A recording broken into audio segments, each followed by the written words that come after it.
Good morning every one. പ്രിയപ്പെട്ട കൂട്ടുകാരെ, നമ്മൾ ഇന്ന് സെക്രട്ടേറിയറ്റ് അസിസ്റ്റൻ്റ് എക്സാമുമായി ബന്ധപ്പെട്ട റാങ്ക് മേക്കർ സീരീസിലെ മറ്റൊരു ക്ലാസ്സിൽ വന്നിരിക്കുകയാണ്. അപ്പോൾ ഇന്ന് കറണ്ട് അഫയേഴ്സുമായി എന്നാൽ പൊളിറ്റിയുമായി രണ്ടുമായിട്ടും ഒരുപോലെ ബന്ധമുള്ള ഒരു പോർഷനാണ് നമ്മൾ ഇന്നിവിടെ കാണാനായിട്ട് പോകുന്നത്. എന്താണ്? ഈ അടുത്തായിട്ട് ന്യൂസിൽ നിറഞ്ഞു നിൽക്കുന്ന വൺ നേഷൻ വൺ ഇലക്ഷൻ എന്ന് പറയുന്ന ആ ഒരു ടോപ്പിക്കാണ് നമ്മൾ ഇന്ന് ചർച്ചയ്ക്ക് വേണ്ടി എടുത്തിരിക്കുന്നത്.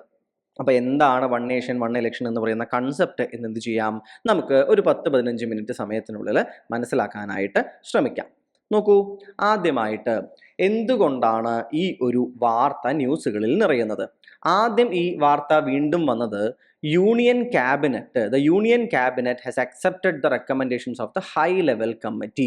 ഒരു ഹൈ ലെവൽ കമ്മിറ്റിയെ ഈ വൺ നേഷൻ വൺ ഇലക്ഷൻ എന്ന് പറയുന്ന ഈ പെർട്ടിക്കുലർ ആയിട്ടുള്ള ഒരു രീതി എത്രത്തോളം നല്ലതാണ് എന്ന് പഠിക്കുന്നതിന് വേണ്ടിയിട്ട് സെൻട്രൽ ഗവൺമെൻറ് നിയമിച്ചിരുന്നു. നമ്മളുടെ മുൻ രാഷ്ട്രപതിയായിട്ടുള്ള ശ്രീ രാംനാഥ് കോവിന്ദ് അധ്യക്ഷനായിട്ടുള്ള ഒരു സമിതിയായിരുന്നു, ഹൈ ലെവൽ കമ്മിറ്റി ആയിരുന്നു ഇതിനെക്കുറിച്ച് പഠിച്ചത്. അതിനുശേഷം ഇവരെന്ത് ചെയ്യുകയാണ്, ഒരു റിപ്പോർട്ട് സമർപ്പിക്കുകയാണ് നിലവിലെ രാഷ്ട്രപതിക്ക്. അതിൽ വൺ നേഷൻ വൺ ഇലക്ഷൻ എന്ന് പറയുന്ന ഒരു രീതി എന്താണ്, പോസിറ്റീവാണ്, അത് നടപ്പിലാക്കുന്നത് നല്ലതായിരിക്കും എന്ന ഒരു ധാരണയാണ് എന്ത് ചെയ്യുന്നത്, ഈ ഒരു പെർട്ടിക്കുലർ ഹൈ ലെവൽ കമ്മിറ്റി മുന്നോട്ടേക്ക് വെക്കുന്നത്. ഈ ഒരു പെർട്ടിക്കുലർ ആയിട്ടുള്ള റിപ്പോർട്ടിന്റെ അടിസ്ഥാനത്തിൽ എന്ത് ചെയ്യുകയാണ്, കഴിഞ്ഞ ദിവസം ഡിസംബർ 17 ലോകസഭയിൽ ഒരു പുതിയ ബില്ല് വരികയാണ്. 129ാമത് കോൺസ്റ്റിറ്റ്യൂഷണൽ അമെൻമെന്റ് ബില്ല് ലോകസഭയിൽ അവതരിപ്പിക്കപ്പെടുകയാണ്. മനസ്സിലാവുന്നുണ്ടോ? ആരാണ് അവതരിപ്പിച്ചത്? അർജുൻ രാം മേഘ്വാൾ. ആരാണ്? അർജുൻ രാം മേഘ്വാൾ. ഇദ്ദേഹം ആരാണ്? ഇദ്ദേഹമാണ് നമ്മളുടെ യൂണിയൻ ലോ മിനിസ്റ്റർ.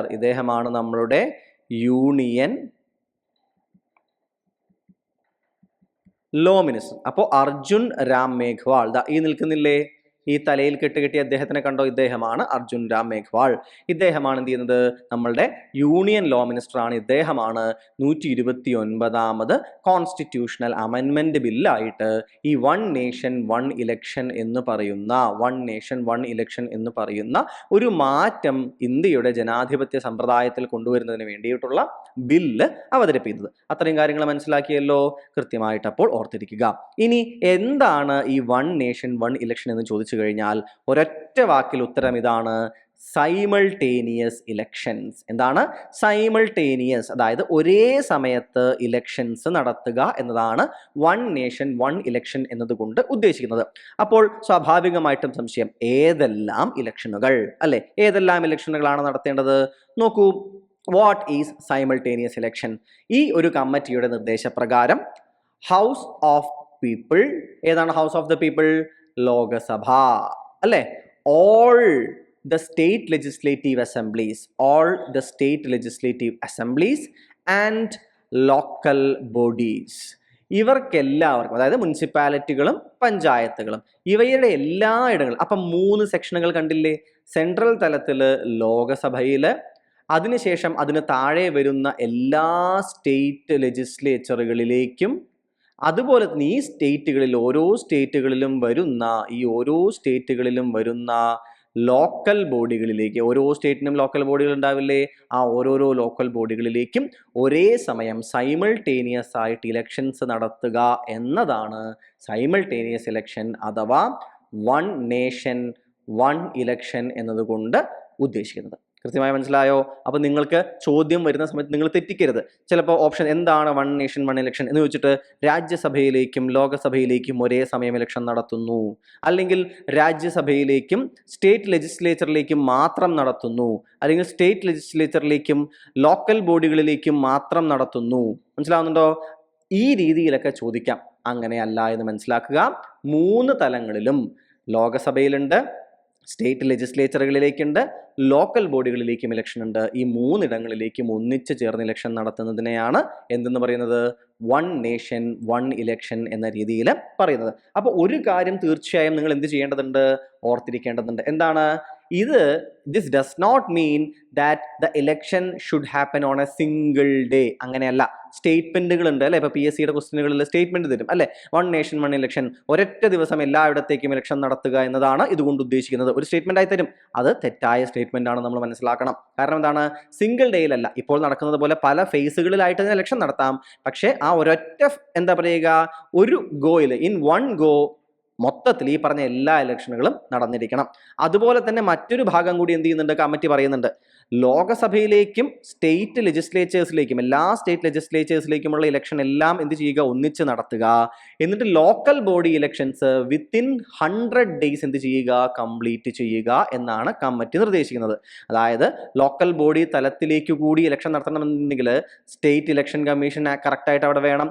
ചിലപ്പോൾ ഈ കാര്യങ്ങൾ നോക്കി നടത്താൻ എന്തായിരിക്കണം, ഒരു ഗവൺമെന്റ് സെറ്റപ്പും ചിലപ്പോൾ ആവശ്യമായി വരാം അല്ലെ. അതുകൊണ്ട് തന്നെ ലോക്സഭ ആൻഡ് സ്റ്റേറ്റ് ലെജിസ്ലേച്ചേഴ്സ് മുഴുവൻ ഇലക്ഷൻ നടത്തിയിട്ട് within 100 days panchayat election, municipality elections പൂർത്തീകരിക്കുക എന്ന രീതിയിലാണ് രാംനാഥ് കോവിന്ദിന്റെ നേതൃത്വത്തിലുള്ള ഹൈ പവർ കമ്മിറ്റി ഒരു നിർദ്ദേശം വെച്ചിരിക്കുന്നത്. മനസ്സിലായോ? ഇനി അപ്പോൾ ഒരു കാര്യം ആലോചിച്ച് നോക്കൂ. നമ്മളുടെ ഭരണഘടന ഉണ്ടാക്കിയ കോൺസ്റ്റിറ്റ്യൂഷൻ നിർമ്മിച്ചെടുത്ത അവര് ഇങ്ങനെ ഒരു കാര്യം ആലോചിച്ചിരുന്നോ? ശരിക്കും പറയുകയാണെന്നുണ്ടെങ്കിൽ 1 നേഷൻ 1 ഇലക്ഷൻ എന്ന രീതിയിൽ അഥവാ സൈമൾട്ടേനിയസ് ഇലക്ഷൻസ് ആണ് this used to happen till 1967. 1952 നമ്മുടെ ആദ്യത്തെ ജനറൽ ഇലക്ഷൻ കഴിഞ്ഞ് മന്ത്രിസഭ രൂപീകരിക്കപ്പെടുന്നുണ്ട് അല്ലെ. 51 അവസാനം തുടങ്ങി 52 തുടക്കം വരെയാണ് ഇലക്ഷൻ നടന്നിരുന്നത്. 52 എന്ത് ചെയ്തു, ആദ്യ ഗവൺമെന്റ്. 1957 രണ്ടാം ഗവൺമെന്റ് അല്ലെ. അതിനുശേഷം 1962 മൂന്നാം ഗവൺമെന്റ്. 1967 നാലാം ഗവൺമെന്റ് വരുന്ന ഈ സമയം വരേക്കും നമ്മൾ നേരത്തെ പറഞ്ഞ പോലെ തന്നെ സെൻട്രലിലും സ്റ്റേറ്റ്സിലും കൂടി ഒരേപോലെയാണ് എന്ത് നടന്നിരുന്നത്, ഇലക്ഷനുകൾ നടന്നിരുന്നത്. മനസ്സിലായോ? സൈമൾട്ടേനിയസ് ഇലക്ഷൻസ് ആയിരുന്നു. ഇതിനു ശേഷം പൊളിറ്റിക്കലായിട്ടുള്ള പല മാറ്റങ്ങളും ഉണ്ടാവുകയാണ് അല്ലെ. ഇന്ദിരാഗാന്ധിയുടെ വരവ് വരുന്നു, കോൺഗ്രസ് അല്ലാത്ത മറ്റ് മന്ത്രിസഭകൾ കയറി വരുന്നു. ഇതെല്ലാം എന്തിലേക്കാണ് പോയി എത്തിക്കുന്നത് അടിസ്ഥാനപരമായി സംസ്ഥാനങ്ങളുടെ അധികാരങ്ങളുടെ ഉള്ളിലേക്കും സംസ്ഥാനങ്ങളുടെ മന്ത്രിസഭകൾ വീഴുന്നതും എന്ത് ചെയ്യുകയാണ്, പതുക്കെ പതുക്കെ തുടങ്ങുകയാണ്. അപ്പൊ എന്തിലേക്കാണ് എത്തിക്കുന്നത് അറിയാമോ? 1968, 1969 എന്നീ വർഷങ്ങളിൽ രണ്ട് സംസ്ഥാനങ്ങളുടെ ലെജിസ്ലേച്ചേഴ്സിനെ പൂർണ്ണകാലമാകുന്നതിനു മുൻപ് പിരിച്ചുവിടപ്പെടുകയാണ്. ഹരിയാന, കേരള. ശേഷം 1970 ലോകസഭ തന്നെ പ്രീ മെച്യൂർ ആയിട്ട് എന്ത് ചെയ്യുന്നു, ഡിസോൾവ് ചെയ്യപ്പെടുന്നു. മനസ്സിലാവുന്നുണ്ടോ? ഇവ സംഭവിച്ചതിന് ശേഷം പിന്നീട് അങ്ങോട്ട് സൈമൾട്ടേനിയസ് ഇലക്ഷൻ എന്ന് പറയുന്ന രീതി എന്ത് ചെയ്യുകയാണ്, ഇല്ലാതാവുകയാണ്. അതുകൊണ്ടാണ് നമ്മൾ 1967 നടന്ന ഇലക്ഷൻ വരെയാണ് സൈമൾട്ടേനിയസ് ഇലക്ഷൻസ് നടക്കുന്നുണ്ടായിരുന്നത് എന്ന് നമ്മൾ പറയുന്നത്. മനസ്സിലായോ? സോ നമുക്ക് പരിചിതമായിട്ടുള്ള പണ്ട് ഉണ്ടായിരുന്ന ഒരു രീതി തന്നെയായിരുന്നു. പക്ഷെ നിലവിൽ എന്താണ്, അത് ആകെ കൂടി കുഴഞ്ഞു മറിഞ്ഞാണ് കിടക്കുന്നത്. പല സംസ്ഥാനങ്ങൾക്ക് പല സമയങ്ങളിലാണ് എന്ത് നടക്കുന്നത്, ഇലക്ഷൻസ് നടക്കുന്നത് എന്ന കാര്യം കൂട്ടുകാർ ഓർക്കുക. ഇനി അടുത്ത ഭാഗത്തേക്ക് പോകാം. എന്താണ് അടുത്ത ഭാഗം എന്ന് പറയുന്നത്? Why 1 nation 1 election. എന്തുകൊണ്ടാണ് 1 നേഷൻ 1 ഇലക്ഷൻ എന്ന് പറയുന്ന കൺസെപ്റ്റ് നല്ലതാണ് എന്ന് പറയുന്നത്? നമ്മൾ രണ്ട് ഭാഗങ്ങളും കാണുന്നതായിരിക്കും. മനസ്സിലാവുന്നുണ്ടോ? എന്തുകൊണ്ട് ഇതിന്റെ പ്രോ ആയിട്ടുള്ള ഭാഗങ്ങൾ നമ്മൾ കാണുന്നതായിരിക്കും, പ്രോസും അതുപോലെ തന്നെ കോൺസും നമ്മൾ എന്ത് ചെയ്യുന്നതായിരിക്കും, കാണുന്നതായിരിക്കും. കാരണം ഏതൊന്നിനും രണ്ട് വശങ്ങൾ ഉണ്ടാകുമല്ലോ തീർച്ചയായിട്ടും. അപ്പൊ വൈ 1 നേഷൻ 1 ഇലക്ഷൻ എന്ന ചോദ്യം വരികയാണെങ്കിൽ ഒന്നാമത്തെ കാര്യം, frequent application of model code of conduct ഒഴിവാക്കുക എന്നതാണ്. MCC എന്ന് പറയും അല്ലെ, മോഡൽ കോഡ് ഓഫ് കോണ്ടക്ട്. എന്താണ്? അതായത് ഒരു ഇലക്ഷൻ പ്രഖ്യാപിക്കുന്ന സമയം മുതൽ എന്ത് നിലവിൽ വരികയാണ്, മോഡൽ കോഡ് ഓഫ് കോണ്ടക്ട് നിലവിൽ വരികയാണ്. അപ്പോൾ തിരഞ്ഞെടുപ്പ് ചട്ടം നിലവിൽ വരുന്നു എന്നാണ് നമ്മൾ പറയാറുള്ളത്. അപ്പൊ തിരഞ്ഞെടുപ്പ് ചട്ടം നിലവിൽ വരുന്നതോട് കൂടിയിട്ട് കംപ്ലീറ്റ് ആയിട്ട് പിന്നീട് ഗവൺമെന്റിന് വലിയ വലിയ രീതിയിലുള്ള ഡെവലപ്മെന്റൽ പ്രൊജക്ടുകളോ മറ്റു കാര്യങ്ങളോ ഒന്നും പ്രഖ്യാപിക്കാൻ പറ്റില്ല. പുതിയതായിട്ട് ജനങ്ങളുടെ മുന്നിലേക്ക് എന്ത് ചെയ്യാൻ പറ്റില്ല, പുതിയ എന്തൊരു പദ്ധതി വെക്കുന്നതിന് മുൻപാണെങ്കിലും അത്യാവശ്യമായിട്ടുള്ള പദ്ധതി ആണെങ്കിലേ പറ്റുള്ളൂ. അതും ഇലക്ഷൻ കമ്മീഷന്റെ അനുവാദത്തോടു കൂടി മാത്രമേ പറ്റുകയുള്ളൂ. ഇതെന്തിനാണ്? ഗവൺമെന്റ് അവരുടെ അധികാരം ഉപയോഗിച്ച് ഇലക്ഷൻ പ്രഖ്യാപിച്ചു കഴിഞ്ഞ് ഉടനെ 1, 2, 3 എന്ന് കുറേ വലിയ അട്രാക്റ്റീവ് ആയിട്ടുള്ള പദ്ധതികൾ പ്രഖ്യാപിച്ച് ജനങ്ങളുടെ വോട്ട് എന്ത് ചെയ്യരുത്, ആകർഷിക്കാനായിട്ട് പാടില്ല. കാരണം ഒരു ലെവൽ പ്ലേയിങ് പ്ലാറ്റ്ഫോം വേണം അല്ലെ. ഗവൺമെന്റിന്റെ കയ്യിലാണ് ഇപ്പൊ അധികാരം മൊത്തം അല്ലെ. എന്തായാലും ഇലക്ഷൻ പ്രഖ്യാപിച്ചിട്ട് ഒരു 2 മാസമോ മറ്റുണ്ടാവും അല്ലെ ഇലക്ഷന് വേണ്ടിയിട്ട്. അതിനുള്ളിൽ ഗവൺമെന്റ് അവർക്കുള്ള അധികാരം ഉപയോഗിച്ച് ജനങ്ങളുടെ വോട്ടിനെ ഈ രീതിയിൽ ആകർഷിക്കാനായിട്ട് പാടില്ല. അതുകൊണ്ടാണ് മോഡൽ കോഡ് ഓഫ് കണ്ടക്ട് വരുന്നതും ഇത്തരത്തിലുള്ള പ്രഖ്യാപനങ്ങളും മറ്റും എന്ത് ചെയ്യണം, ഒഴിവാക്കണമെന്ന് പറയുന്നു. പക്ഷേ ഇത് എന്തിലേക്കാണ് നയിക്കുന്നത് അറിയോ കൂട്ടുകാർക്ക്? ഇത് ഡെവലപ്മെന്റ് പ്രോഗ്രാമുകളുടെ പുരോഗതിയെ കാര്യമായിട്ട് ബാധിക്കും. അതായത് ഫ്രീക്വന്റ് ആയിട്ടുള്ള ഇലക്ഷൻസ് പ്രഖ്യാപിക്കുമ്പോൾ ഇന്ത്യ എന്ന് പറയുന്ന രാജ്യം എടുത്താൽ ആ രാജ്യത്തിന്റെ ഏതെങ്കിലും ഒരു ഭാഗത്ത് എപ്പോഴും ഒരു മോഡൽ കോഡ് ഓഫ് കോണ്ടക്ട് എന്ത് ചെയ്യും, നടപ്പിലാക്കപ്പെടുമെന്നാണ് പറയുന്നത്. അപ്പോൾ ഇത് എന്തിലേക്കാണ് നയിക്കുന്നത്? ചിലപ്പോൾ കേരളത്തിൽ നിന്നൊരു പദ്ധതിയും തമിഴ്നാടും ചേർന്നൊരു പദ്ധതിയാണെങ്കിലോ, അല്ലെങ്കിൽ കേരളവും കർണാടകയും, അല്ലെങ്കിൽ കർണാടകയും മഹാരാഷ്ട്രയും ബാധിക്കുന്ന ഒരു റോഡ് പദ്ധതിയോ അങ്ങനെ എന്തെങ്കിലും ആണെന്ന് വിചാരിക്കൂ. മഹാരാഷ്ട്രയിൽ ഇലക്ഷൻ പ്രഖ്യാപിച്ചാൽ അത് തീരുന്നത് വരേക്കും ആ പദ്ധതിയുമായി ബന്ധപ്പെട്ട പല കാര്യങ്ങളും മുടങ്ങിപ്പോകും. അപ്പൊ ഈ രീതിയിൽ ഒരുപാട് പദ്ധതികൾ എന്ത് ചെയ്യപ്പെടുകയാണ്, പലയിടങ്ങളിലായിട്ട് വൈകുകയാണ്. മനസ്സിലാവുന്നുണ്ട് കൂട്ടുകാർക്ക്? അപ്പോൾ ഇതിന് ഉദാഹരണമായിട്ട് ഞാൻ വായിച്ചപ്പോൾ കണ്ടൊരു കാര്യമായിരുന്നു, ഉത്തർപ്രദേശിന്റെ ഇലക്ഷൻ പ്രഖ്യാപിക്കപ്പെട്ട സമയത്ത് ഉത്തർപ്രദേശിൽ 24 പ്രധാനപ്പെട്ട കീ പ്രൊജക്ടുകൾ എന്ത് ചെയ്യുമായിരുന്നു, നടക്കുകയായിരുന്നു അത്രേ. മനസ്സിലാവുന്ന കൂട്ടുകാർക്ക്? അതും ഗാസിയാബാദ് എന്താ പറയുക സെന്റേർഡ് ആയിട്ട് നടക്കുന്നുണ്ടായിരുന്ന ഈ പ്രൊജക്ടുകളെല്ലാം എന്ത് ചെയ്യുകയായിരുന്നു, അവയെല്ലാം വളരെയധികം വേഗി. മനസ്സിലാവുന്നുണ്ട്? ഇവയെല്ലാം സ്റ്റാൾ ചെയ്തു എന്ന് തന്നെ നമുക്ക് എന്ത് ചെയ്യാൻ പറയാൻ പറ്റും. മനസ്സിലാവുന്നുണ്ടോ? അപ്പൊ ഈ രീതിയിൽ മോഡൽ കോഡ് ഓഫ് കണ്ടക്ടുകളുടെ തുടർച്ചയായ പ്രഖ്യാപനം ഇന്ത്യയുടെ പല ഭാഗങ്ങളിൽ വികസന പ്രവർത്തനങ്ങൾ ഒരു സ്റ്റാൻഡ് സ്റ്റില്ലിലേക്ക് കൊണ്ടുവരികയും ഇന്ത്യയുടെ മൊത്തത്തിലുള്ള ഒരു എന്താ പറയുക മുന്നോട്ട് പോക്കിനെ നെഗറ്റീവായിട്ട് ബാധിക്കുകയും ചെയ്യുന്നു എന്നാണ് പറയുന്നത്. ഇനി മറ്റൊരു പ്രധാനപ്പെട്ട കാര്യം എന്ന് പറയുന്നത് ഫൈനാൻഷ്യൽ ബേർഡൻ ആണ്. എന്താണ് ഫൈനാൻഷ്യൽ ബേർഡൻ? അതായത് ഇന്ത്യയുടെ ഒരു ഇലക്ഷൻ എന്ന് പറയുന്നത് കോടിക്കണക്കിന് ആളുകൾ എന്താണ് പങ്കെടുക്കുന്ന ഒരു പ്രവൃത്തിയാണ്. ഓരോ ആളുകളും എന്താണ്, ഓരോ സ്ഥാനാർത്ഥിക്കും ഇത്രയധികം എന്ത് ചെയ്യും, പണം ചെലവുണ്ട്. ആളുകൾക്ക് യാത്രയുടെ പേരിൽ ഇലക്ട്രോണിക് വോട്ടിംഗ് മെഷീൻ കൊണ്ടുവരുന്നതിൽ, ഉദ്യോഗസ്ഥരെ നിയമിക്കുന്നതിൽ, അവർക്കുള്ള ബത്ത, അവർക്കുള്ള മറ്റ് ഡ്യൂട്ടികൾ, അവർക്കുള്ള യാത്ര, ഇങ്ങനെ ഇലക്ഷൻ എന്ന് പറയുന്നത് ഒരു ഹ്യൂജ് ഫൈനാൻഷ്യൽ ബേർഡൻ ആണ്. അതുകൊണ്ട് തന്നെ നമ്പർ ഓഫ് ഇലക്ഷൻസ് കുറയ്ക്കാനായി ശ്രമിക്കുക എന്നത് എന്താണ്, വളരെയധികം ഇമ്പോർട്ടൻ്റ് ആണ്. അപ്പോൾ സൈമൾട്ടേനിയസ് ഇലക്ഷൻസ് നടക്കുന്ന സമയത്ത് നമുക്ക് എന്ത് ചെയ്യേണ്ടതുണ്ട്, സെക്യൂരിറ്റി ഫോഴ്സസിനെ അയക്കേണ്ടതുണ്ട് അല്ലെ, എക്യുപ്മെന്റ്സ് എന്ത് ചെയ്യേണ്ടതുണ്ട്, തയ്യാറാക്കേണ്ടതുണ്ട്, പ്ലാനിങ് നടത്താനായിട്ട് എന്ത് ചെയ്യേണ്ടത്, കുറേ ആളുകൾ ആവശ്യമുണ്ട്. അപ്പോൾ ഇവരെ എല്ലാവരെയും കൂടി ഒരൊറ്റ തവണ ഒരു സ്ഥലത്ത് കൊണ്ടുവന്ന് എല്ലാവരും കൂടി ചേർന്ന് ഒരൊറ്റ ഇലക്ഷൻ നടത്തി അവസാനിപ്പിച്ചാൽ അത് വീണ്ടും ഈ പ്രോസസ്സുകളെല്ലാം നടത്തിക്കൊണ്ടുവരുന്ന ഫൈനാൻഷ്യൽ ബേർഡനെ ഒഴിവാക്കുന്നതിന് വേണ്ടിയിട്ട് എന്ത് ചെയ്യും, സഹായിക്കുമെന്നാണ് മറ്റൊരു കാര്യം. അതുപോലെ തന്നെ മറ്റൊരു കാര്യമാണ് ഫൈനാൻഷ്യൽ ബേർഡൻ. അതിൻ്റെ ഒപ്പം പറയേണ്ട സാധനമാണ് ബ്ലാക്ക് മണി. ഇലക്ഷൻസ് എന്ന് വെച്ച് കഴിഞ്ഞാൽ കള്ളപ്പണത്തിന്റെ, ബ്ലാക്ക് മണിയുടെ ഒരു വല്ലാത്ത ഒഴുക്കിന്റെ സമയം കൂടിയാണ്. അപ്പോൾ ഒരൊറ്റ തവണ ഇലക്ഷൻ നടത്തി കഴിഞ്ഞാൽ whole system can be vigilant അല്ലെ. ഓരോ തവണ ഓരോ ഇടത്ത് ഇലക്ഷൻ നടന്നുകൊണ്ടിരിക്കുന്ന സമയത്ത് ആ ഭാഗങ്ങളെല്ലാം കൂടി ഒരൊറ്റ പ്ലാനിൽ ചിലപ്പോൾ എന്ത് ചെയ്യാൻ പറ്റില്ല, കവർ ചെയ്യാൻ പറ്റില്ല. അതുകൊണ്ട് മൊത്തം സിസ്റ്റം കോൺസെൻട്രേറ്റ് ചെയ്ത് നിൽക്കുന്ന സമയത്ത് ബ്ലാക്ക് മണിയുടെ ഒഴുക്ക് വിവിധ ഘട്ടങ്ങളിലായിട്ട് ഇലക്ഷൻ നടത്തിയാൽ, അതായത് പല ഇടങ്ങളിൽ പലതവണ ഇലക്ഷൻ നടത്തിയാൽ ഓരോ തവണയും അതിനനുസരിച്ച് ബ്ലാക്ക് മണി ഇറക്കാൻ പറ്റും. ഒരൊറ്റ ഇലക്ഷൻ എന്ന് വെച്ചാൽ എന്തായിരിക്കും, ആ ബ്ലാക്ക് മണിയുടെ ഒഴുക്കിനെയും നമുക്ക് കൺട്രോൾ ചെയ്യുന്നതിന് വേണ്ടിയിട്ട് സാധിക്കും. മനസ്സിലാവുന്ന കൂട്ടുകാർക്ക്? അതുപോലെ തന്നെ ഡൈവേർഷൻ ഓഫ് ഹ്യൂമൻ റിസോഴ്സസ്. നോക്കൂ, ഓരോ തവണ ഇലക്ഷൻ നടക്കുമ്പോഴും സെക്യൂരിറ്റി ഫോഴ്സുകളാകട്ടെ, ടീച്ചർമാര്, ബാങ്കിലെ ഉദ്യോഗസ്ഥര്, ഇവരെല്ലാം ഇലക്ഷൻ ഡ്യൂട്ടി കിട്ടിയിട്ട് എന്ത് ചെയ്യും, പോവും. അപ്പോൾ ഓരോ തവണ പലയിടങ്ങളിൽ ഇലക്ഷൻ നടക്കുമ്പോഴും ഇങ്ങനെ ഓരോരോ മേഖലകളിൽ നിന്നുള്ള ഹ്യൂമൻ റിസോഴ്സ് എന്ത് ചെയ്യുകയാണ്, അതിനുവേണ്ടി ഉപയോഗപ്പെടുത്തിക്കൊണ്ടിരിക്കുകയാണ്. ആ സമയത്ത് സ്കൂളുകൾ, ബാങ്കുകൾ, ഇങ്ങനെ ഓരോ ഇടങ്ങളും സഫർ ചെയ്തുകൊണ്ടിരിക്കുകയാണ്. സോ ഇത്തരത്തിൽ പ്രൊലോങ്ഡ് ആയിട്ട് ഇവരെ പലയിടങ്ങളിലേക്കും ഉപയോഗിക്കാതെ ഒരൊറ്റ ഇലക്ഷനിലൂടെ എന്ത് ചെയ്യുകയാണ്, ഇവരെ ഉപയോഗിച്ച് തീർക്കുന്ന സമയത്ത് ഹ്യൂമൻ റിസോഴ്സും എന്ത് ചെയ്യാൻ പറ്റും, നമുക്ക് ലാഭിക്കാനായിട്ട് സാധിക്കും. അടുത്തത് നോക്കൂ, reduction of burden on courts. നോക്കൂ, ഓരോ സ്ഥലങ്ങളിൽ ഓരോ ഇലക്ഷൻ, പഞ്ചായത്ത് ഇലക്ഷൻ കഴിയുന്ന സമയത്ത്, ലെജിസ്ലേറ്റീവ് ഇലക്ഷൻ കഴിയുന്ന സമയത്ത്, MP ഇലക്ഷൻ കഴിയുന്ന സമയത്ത് ഹൈക്കോർട്ടുകളിൽ, സുപ്രീം കോർട്ടുകളിലായിട്ട് പല കേസുകൾ പല ഇടങ്ങളിൽ നിന്നും വന്നു കൂടിക്കൊണ്ടേയിരിക്കുകയാണ്. നേരെ മറിച്ച് ഒരൊറ്റ ഇലക്ഷൻ നടക്കുകയാണ് എന്നുണ്ടെങ്കിൽ എന്ത് ചെയ്യാനായിട്ട് സാധിക്കും, ഇലക്ഷൻ റിലേറ്റഡ് ആയിട്ടുള്ള ഡിസ്പ്യൂട്ടുകൾ എന്ത് ചെയ്യുന്നു, അത് കുറയ്ക്കുന്നതിനും വർക്ക് ലോഡ് കോർട്ടുകളിൽ എന്ത് ചെയ്യാൻ പറ്റും, കുറയ്ക്കുന്നതിനും സാധിക്കും. So fewer elections means fewer election related cases അല്ലെ. Fewer elections means fewer election related disputes. അതെന്ത് ചെയ്യുക, ആലോചിക്കാനായിട്ട് കൂട്ടുകാരെ ശ്രദ്ധിക്കുക.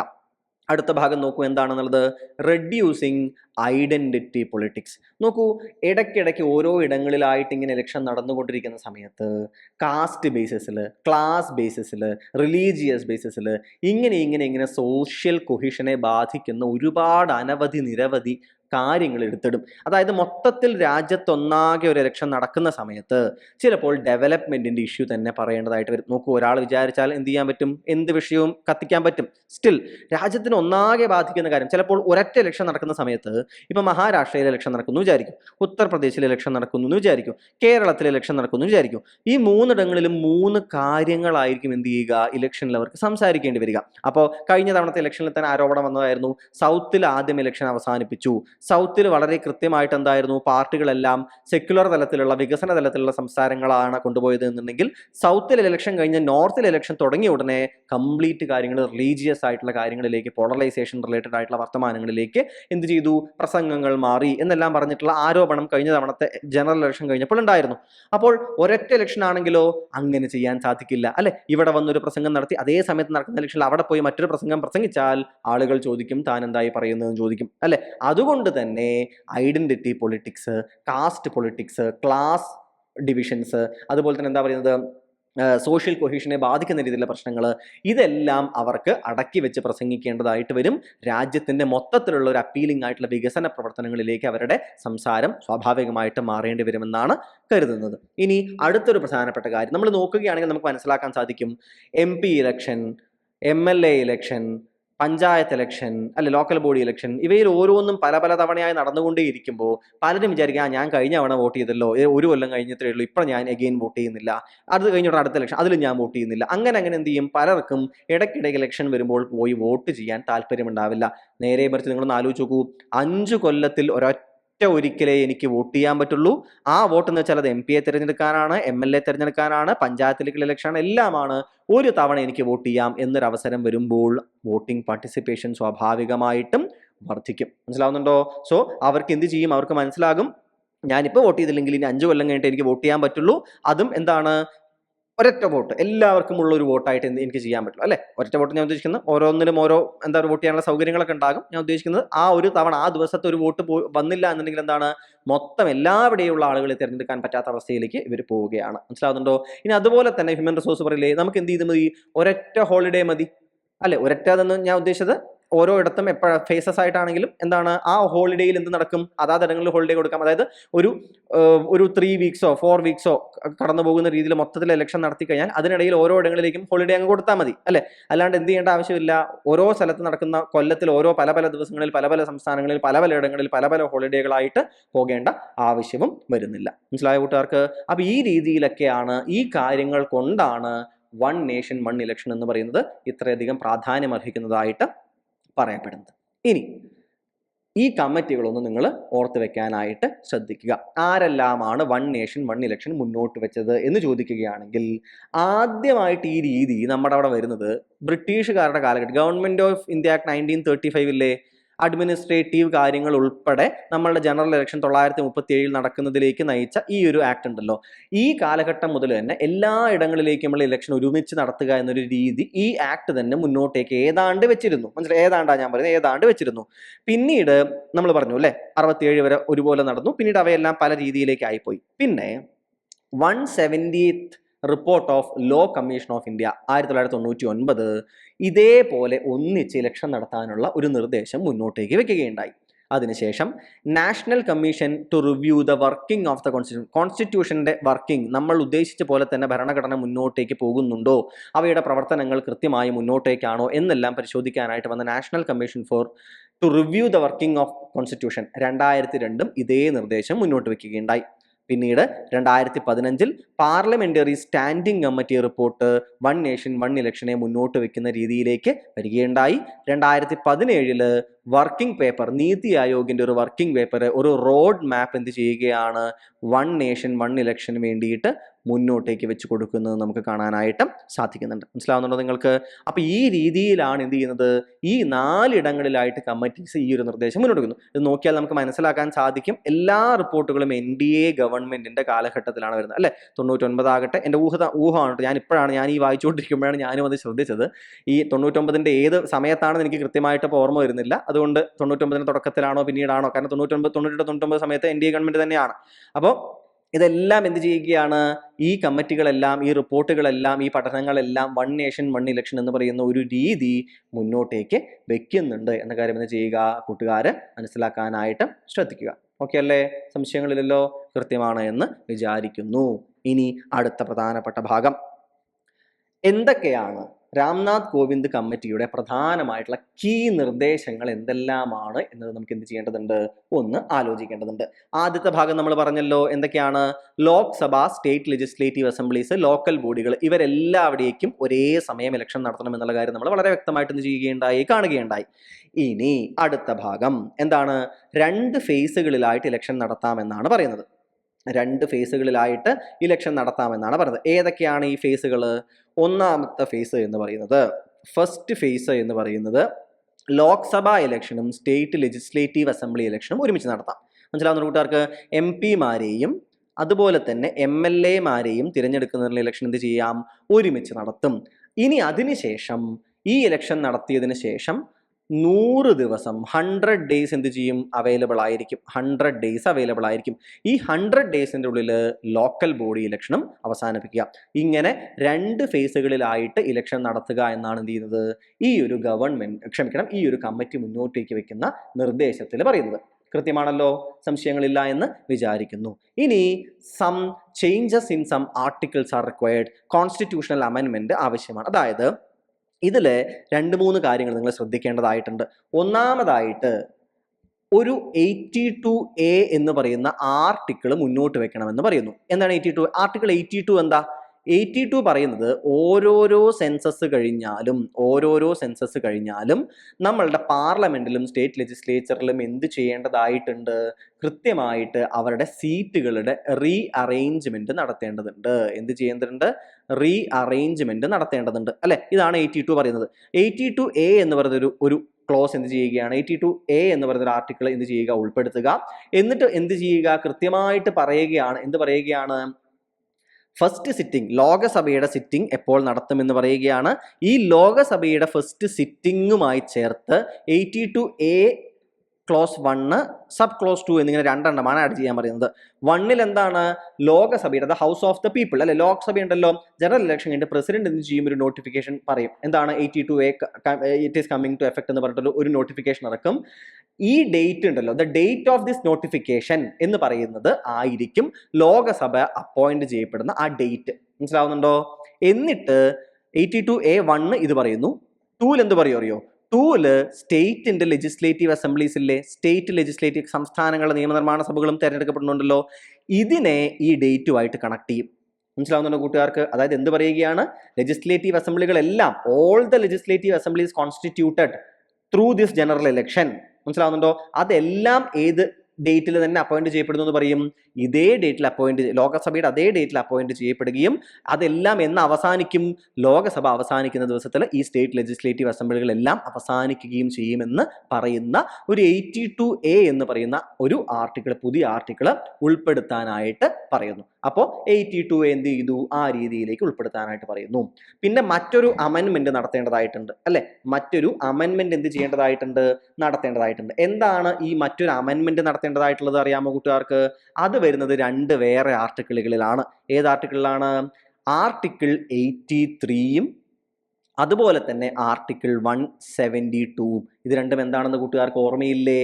എന്താണ് ഓർമ്മ വരുന്നത്? ഒന്ന് എന്ന് പറഞ്ഞ ഏതാണ്? പാർലമെന്റിന്റെ ഡ്യൂറേഷനെ കുറിച്ച് പറയുന്നതാണ്. മറ്റൊന്ന് എന്ന് പറയുന്നത് ഏതാണ്? സ്റ്റേറ്റ് ലെജിസ്ലേച്ചറിന്റെ ഡ്യൂറേഷനെ കുറിച്ച് പറയുന്നതാണ് അല്ലെ? ഇത് രണ്ടും എന്ത് ചെയ്യേണ്ടതുണ്ട്? കൃത്യമായ രീതിയിൽ ചേഞ്ചുകൾ വരുത്തേണ്ടതുണ്ട്. മനസ്സിലാവുന്നുണ്ടോ? ചേഞ്ചുകൾ വരുത്തേണ്ടതുണ്ട്. എന്താ ഇതിൽ വരുത്തുന്ന പ്രധാനപ്പെട്ട ചേഞ്ച് അറിയ കൂട്ടുകാർക്ക്? എല്ലാവരുടെയും സംശയമാണത്. നോക്കൂ, ഒരു ജനറൽ ഇലക്ഷൻ നടത്തി, പാർലമെന്റ് നിലവിൽ വന്നു, സ്റ്റേറ്റുകളെല്ലാം നിലവിൽ വന്നു. സ്റ്റേറ്റ് 1, സ്റ്റേറ്റ് 2, സ്റ്റേറ്റ് 3 എല്ലാവരും നിലവിൽ വരികയാണ് അല്ലെ? ഇനി ഇതിൻ്റെ ഇടയിൽ 2 കാര്യങ്ങൾ സംഭവിക്കാം. ഒന്നെന്താ? ഈ സ്റ്റേറ്റ് 2 എല്ലാവരും എത്ര വർഷത്തേക്കാണ്? 5 വർഷത്തേക്കാണ് തിരഞ്ഞെടുത്തിരിക്കുന്നത് അല്ലെ? 5 വർഷം കഴിയുമ്പോൾ എഗെയിൻ ഇവരെല്ലായിടത്തേക്കും ഇലക്ഷൻ നടത്തണമെന്നാണ് പറയുന്നത്. സ്റ്റേറ്റ് 2 3 വർഷം കഴിഞ്ഞപ്പോൾ സ്റ്റേറ്റ് 2ന്റെ ഗവൺമെന്റ് വീണു എന്ന് വിചാരിക്കുക. അപ്പോൾ എന്ത് ചെയ്യുമെന്നാണ് ചോദ്യം.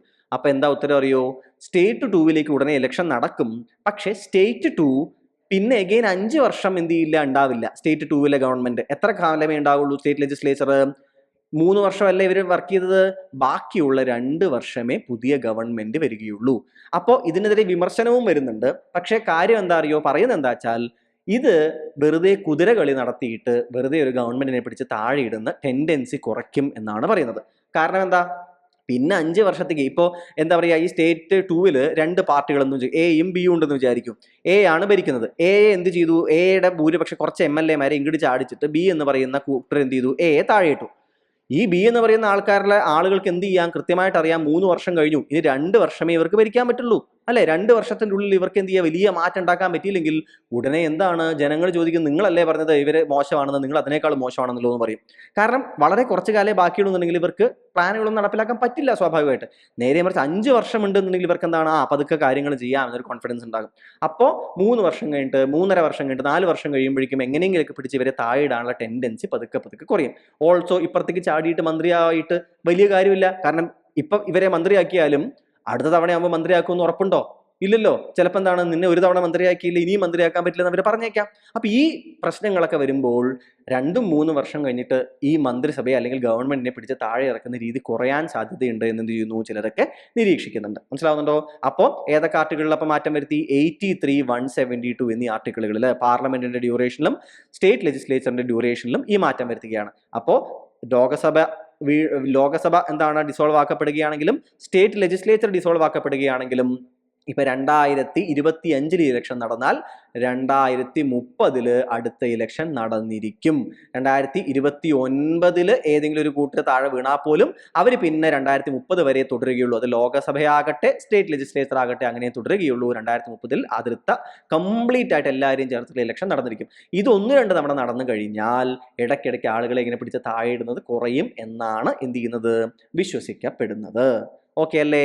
ഇനി അടുത്ത ഒരു കാര്യമാണ് എന്തെന്നറിയാമോ കൂട്ടുകാർക്ക്, 324A എന്ന് പറയുന്ന ഒരു ആർട്ടിക്കിൾ കൊണ്ടുവരാനായിട്ട് നിശ്ചയിക്കുകയാണ്. എന്താണ് 324A പറയുന്ന അറിയോ കൂട്ടുകാർക്ക്?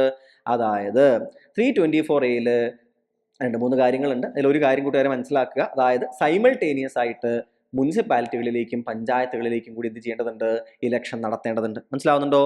അപ്പോൾ മുനിസിപ്പാലിറ്റികളിലേക്കും പഞ്ചായത്തുകളിലേക്കും കൂടി ഒരേ സമയം ഇവരോടൊപ്പം ഇലക്ഷൻ നടത്തണമെന്നുണ്ടെങ്കിൽ ഒരു സിംഗിൾ ഇലക്ടറൽ റോൾ ആവശ്യമാണ്.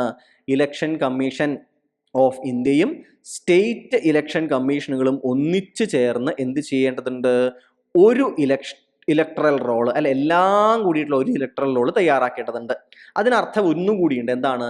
പഞ്ചായത്തുകൾ, മുനിസിപ്പാലിറ്റികൾ ഇവയെ ബാധിക്കുന്ന ഇലക്ഷനുകളിലും ഒരു ചേഞ്ച് വരുത്തണം. അതിൻ്റെ അർത്ഥം എന്താ? അതിൻ്റെ അർത്ഥം എന്ന് പറയുന്നത് 7th ഷെഡ്യൂളിൽ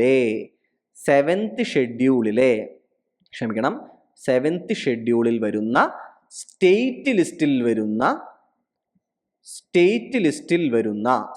ലിസ്റ്റിൽ വരുന്ന ലോക്കൽ ബോഡീസ് എന്ന് പറയുന്ന ഭാഗം അമെൻഡ് ചെയ്യേണ്ടതായിട്ട് വരും.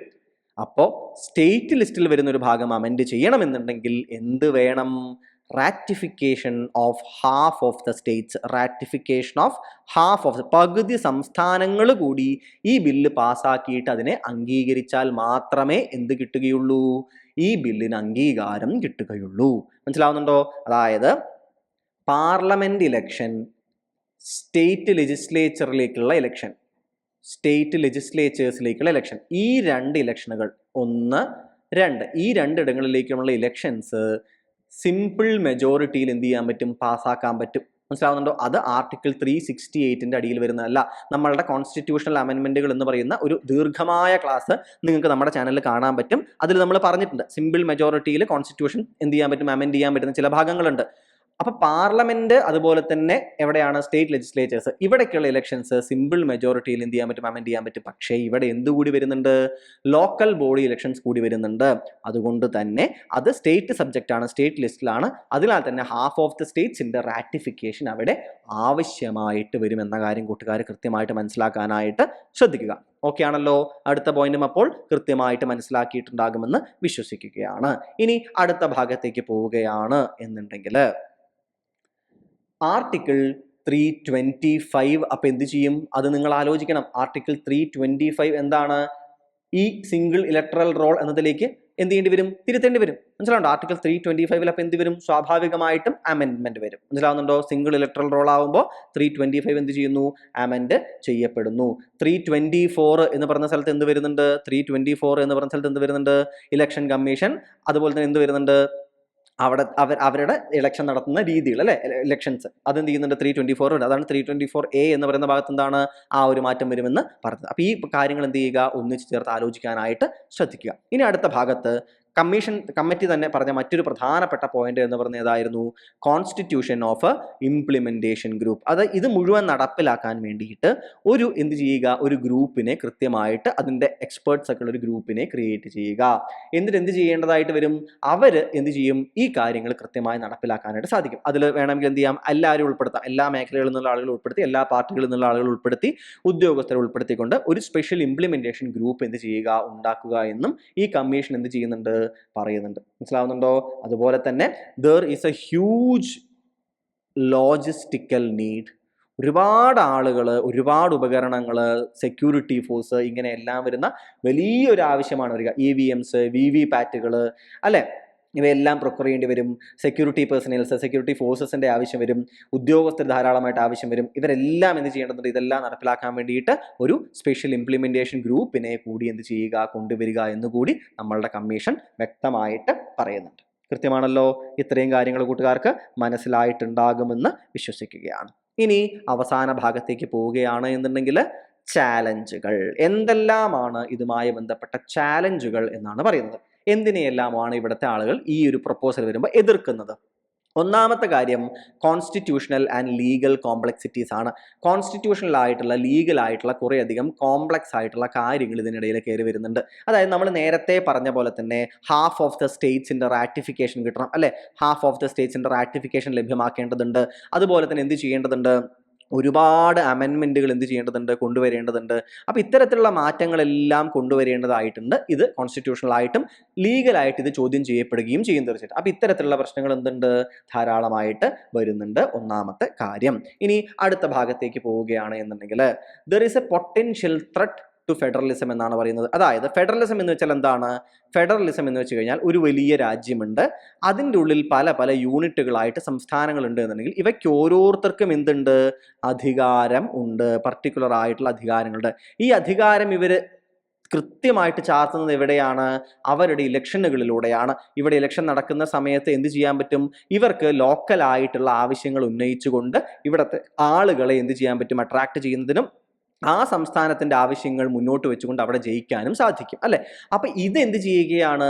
ഇത് ബൈപ്പാസ് ചെയ്യപ്പെടുമെന്നാണ് പറയുന്നത്. Bypassing of local needs and sentiments ഇവിടെ സംഭവിക്കുന്ന പറയുന്നത്. അതായത് ഇപ്പോൾ ഉദാഹരണത്തിന് ഇപ്പോൾ ഇവിടെ എന്താ പറയുക? NDA ഗവൺമെന്റ് ഉണ്ട്, അല്ലെ? NDA ഗവൺമെന്റ് ഉണ്ട്. ശ്രീ മോദി എന്ത് ചെയ്യുന്നുണ്ട്? ഇവിടെ പ്രധാനമന്ത്രിയായിട്ടുണ്ട്. അപ്പൊ ശ്രീ മോദി എന്ത് ചെയ്യുന്നുണ്ട്? പണ്ട് ഇന്ദിരാഗാന്ധിക്ക് ഉണ്ടായിരുന്നത് പോലെ തന്നെ, അല്ലെങ്കിൽ ജവഹർലാൽ നെഹ്റു ഉണ്ടായിരുന്ന പോലെ തന്നെ ഒരു പേഴ്സണൽ ഓറ എന്ത് ചെയ്യുന്നുണ്ട്?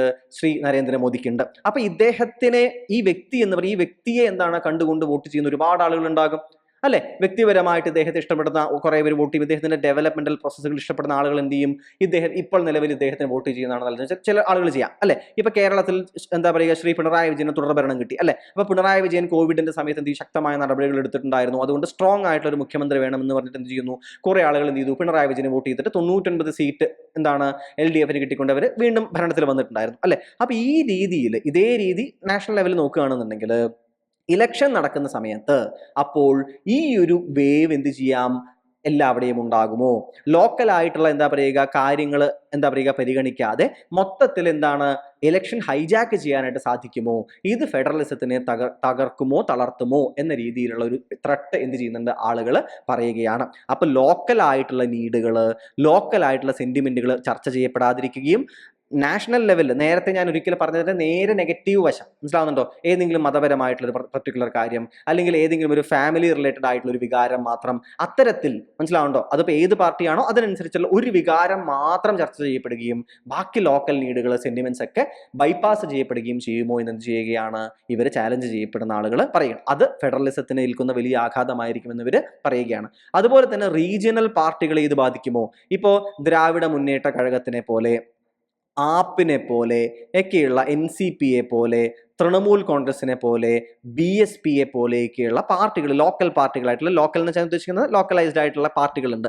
അപ്പോൾ ഈ പാർട്ടികളെ എല്ലാം, അതായത് എല്ലാ ഇലക്ഷനും ഒന്നിച്ച് നടക്കും. ഇപ്പൊ നമുക്ക് തന്നെ നന്നായിട്ട് അറിയാം അല്ലെ, ഒന്ന് ആലോചിച്ച് നോക്കൂ. ഇതിനു മുമ്പ് 2019 നടന്ന ഇലക്ഷനിൽ MP ഇലക്ഷൻ നടന്ന സമയത്ത് അതിൽ ശബരിമല ഇഷ്യൂ ഒക്കെ ഉണ്ടായിരുന്നു എന്നുണ്ടെങ്കിൽ പോലും ഞാൻ പറയുകയാണ്, ആ ഇലക്ഷനിൽ ഇവിടെ LDFന് ഒരു സീറ്റ് മാത്രമാണ് കിട്ടിയത് അല്ലെ, ഒരു സീറ്റ് മാത്രമാണ് എന്ത് ചെയ്യുന്നത് കിട്ടുന്നത്, അല്ല 1 2 എനിക്ക് കൃത്യമായിട്ട് ഓർമ്മയില്ല, സീറ്റ് മാത്രം. അത് കഴിഞ്ഞ് നടക്കുന്ന സ്റ്റേറ്റ് ഇലക്ഷനിൽ പക്ഷെ എന്താണ് 99 സീറ്റ് കിട്ടിയിട്ട് വലിയ വിജയമാണ് അവർ നേടിയത് അല്ലെ.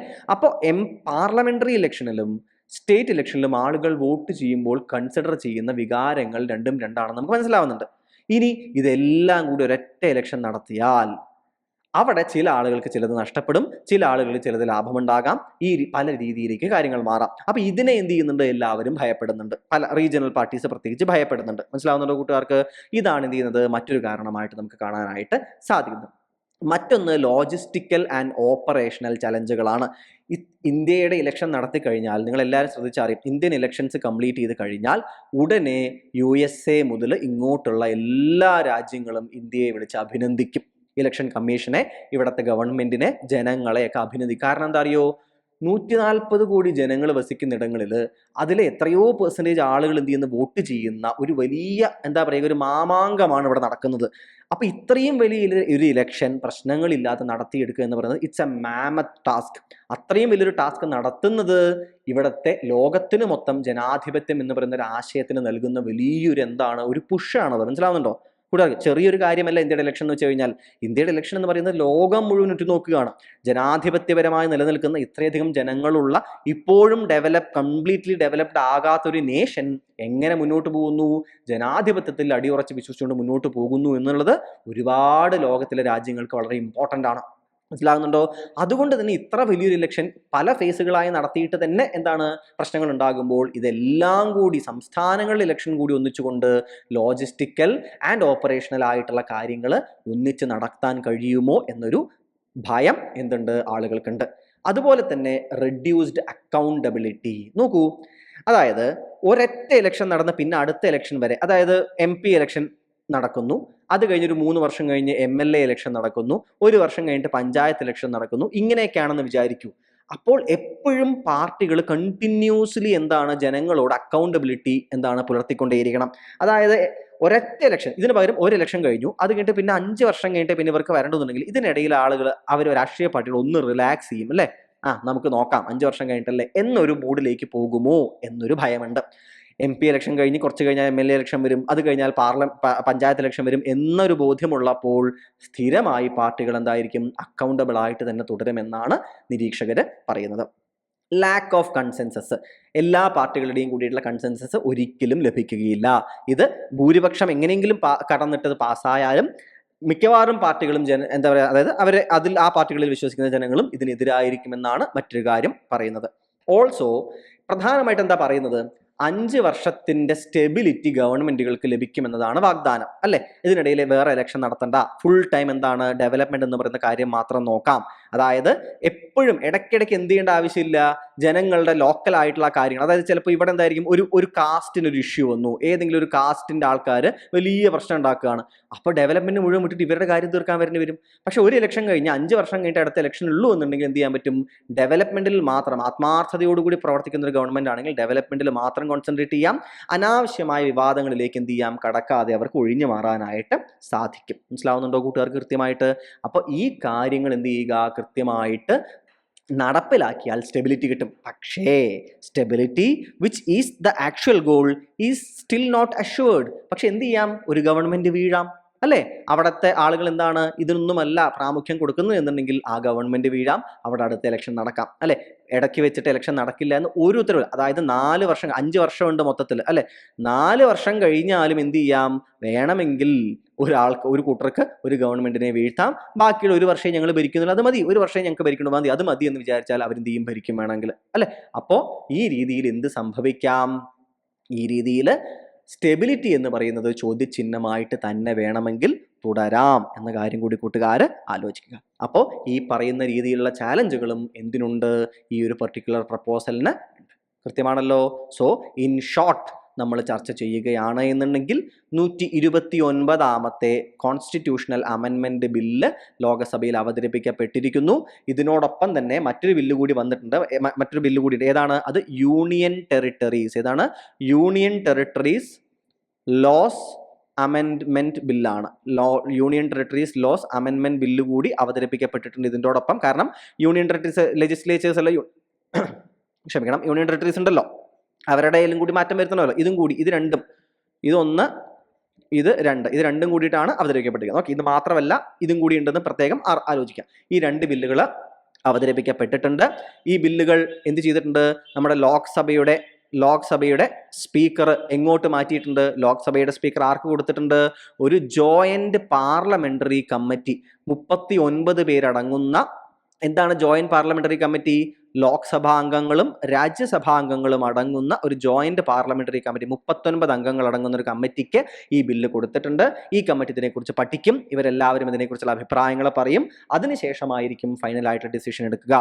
ഇനി എന്താണ് നമ്മളുടെ, ചുരുക്കി പറഞ്ഞു കഴിഞ്ഞാൽ, വൺ നേഷൻ വൺ ഇലക്ഷൻ ലോകസഭയിലേക്ക്, സ്റ്റേറ്റ് ലെജിസ്ലേച്ചേഴ്സിലേക്ക്, ലോക്കൽ ബോഡികളിലേക്ക്, എല്ലായിടത്തേക്കും ഇലക്ഷൻസ് ഒന്നിച്ച് നടത്തുക എന്ന് പറയുന്ന ഒരു പരിപാടിയാണ് നടക്കുന്നത്. ഇതിനു വേണ്ടിയിട്ട് കുറേയധികം പുതിയ ആർട്ടിക്കിളുകൾ എന്ത് ചെയ്യേണ്ടി വരുന്നുണ്ട്? ഇൻക്ലൂഡ് ചെയ്യപ്പെടേണ്ടി വരുന്നുണ്ട് അല്ലെ. ആർട്ടിക്കിളുകൾ നമ്മൾ എന്ത് ചെയ്തു? കണ്ടിട്ടുണ്ടായിരുന്നു.